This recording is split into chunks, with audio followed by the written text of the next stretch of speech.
ഇതിന്റെ അച്ഛൻ നമുക്കൊപ്പം ചേരുകയാണ്. അദ്ദേഹം നമ്മളോട് പ്രതികരിക്കാനായിട്ടുണ്ട്.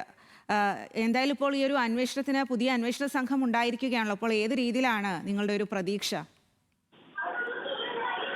നിലവിൽ പുതിയ അന്വേഷണ കമ്മീഷനെ ഞങ്ങളുടെ കുടുംബത്തിന്റെ ആവശ്യപ്രകാരം ബഹു ആഭ്യന്തരമന്ത്രി നിയമിക്കുകയും ഞങ്ങളൊരു SIT അന്വേഷണ കമ്മീഷനാണ് ആവശ്യപ്പെട്ടിരിക്കുന്നത്. അതായത് സ്പെഷ്യൽ ഇൻവെസ്റ്റിഗേഷൻ കമ്മീഷനാണ് ഞങ്ങൾ ആവശ്യപ്പെട്ടിരിക്കുന്നത്. അവരുടെ ടീമിനെ അവർ വിന്യസിച്ച് പുതിയ അന്വേഷണം എടുക്കുമെന്നാണ് അറിയിച്ചത്. നേരത്തെ ഉള്ള അന്വേഷണ കമ്മീഷൻ, അതായത് ക്രൈംബ്രാഞ്ചിന്റെ മേൽനോട്ടത്തിലുള്ള അന്വേഷണ കമ്മീഷൻ വളരെ ഫ്ലോപ്പായ നിലപാടുകളാണ് എടുത്തത്. കുടുംബത്തിന്റെ ആവശ്യങ്ങളൊന്നും അംഗീകരിച്ചിട്ടില്ല. പ്രതികളെ സംരക്ഷിക്കാൻ മാത്രമേ അവർ മറ്റുള്ള കാര്യങ്ങൾ നീക്കിയിട്ടുള്ളൂ. എന്നിട്ട് കോടതിയിൽ നടന്ന നാടകീയ രംഗങ്ങളെല്ലാം പുറം ലോകം അറിഞ്ഞതാണല്ലോ.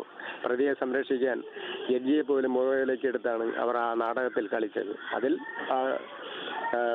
പിന്നെ റാമിന് ജാമ്യം കിട്ടുകയും എന്നിരുന്നാലും ഇപ്പോൾ കോടതി നേരിട്ട് ഇടപെട്ടുകൊണ്ട് അന്വേഷണം മുമ്പോട്ട് കൊണ്ടുപോകാനാണ്. അതിനത് ഹൈക്കോടതി വലിയ തരത്തിലുള്ള വിമർശനമാണ് ഉന്നയിച്ചത്. അതിൽ ഏറ്റവും പ്രധാനമെന്ന് പറയുന്നത് ഈ പോലീസ് ഉദ്യോഗസ്ഥരും ഈ ഡോക്ടർ റാമും തമ്മിൽ ഗൂഢാലോചന നടന്നു എന്നതടക്കം പറയുന്നുണ്ട്. അപ്പോൾ നിങ്ങൾക്കും അത്തരം സംശയങ്ങളൊക്കെ ഉണ്ടായിരുന്നു?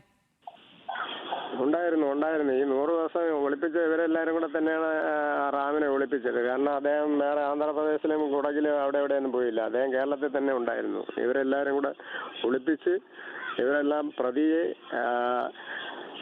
നിയമത്തിന് മുന്നിൽ കൊണ്ടുവരാതെ അവരെ രക്ഷിച്ച്, മറ്റുള്ള അധ്യാപകരെ രക്ഷിച്ച്, കോളേജ് മാനേജ്മെന്റിനെ രക്ഷിക്കാൻ വേണ്ടി പണക്കൊഴുപ്പിന്റെ ആ കുത്തൊഴുക്കിൽ ഉദ്യോഗസ്ഥരെല്ലാം പിന്നെ ഉദ്യോഗസ്ഥർ എന്ന് പറയുമ്പോൾ അവർ അഴിമതിക്കാരായി മുന്നോട്ട് വരേണ്ട ഒരു ഗതികേട് തന്നെയാണ് ഇതിന്റെ മുന്നിൽ ഉണ്ടായിരിക്കുന്നത്. അത് എന്തുകൊണ്ടാണെന്ന് നിങ്ങൾക്ക് തോന്നുന്നത്? ഈ ഒരു പണം ആണോ പ്രധാനം എന്നാണോ? അതുകൊണ്ടാണോ ഈ റാമിനെ ഇവർ സംരക്ഷിച്ചത് എന്നാണോ തോന്നുന്നത്? അല്ല, അവരെ കോളേജിനും പിന്നെ റാമിനും എല്ലാവർക്കും ഒരു നാണക്കേടല്ലേ. ഫസ്റ്റ് ഇയർ സ്റ്റുഡന്റ് ആണ്. 6 മാസം പോലും ആയില്ല ആ കുട്ടി അവിടെ പഠിക്കാൻ പോയിട്ട്. എൻ്റെ പ്രിയപ്പെട്ട മകൻ അവിടെ പഠിക്കാൻ പോയിട്ട് ആ കുട്ടിയാണ് അവർ കൊലപ്പെടുത്തിയത്. ആത്മഹത്യ എന്ന് ഇവർ പറയുന്നു. ഏത് രീതിയിൽ ആത്മഹത്യ? ഒരിക്കലും ആത്മഹത്യ ചെയ്യൂല. അവൻ ആ രീതിയിൽ നല്ല രീതിയിൽ കഴിവ് വെച്ച് പഠിക്കുന്ന പയ്യനാണ്. നല്ല രീതിയിൽ മുന്നോട്ട് അവൻ ഡോക്ടറായി പഠിച്ചിറങ്ങാൻ പോയ പയ്യനാണ്.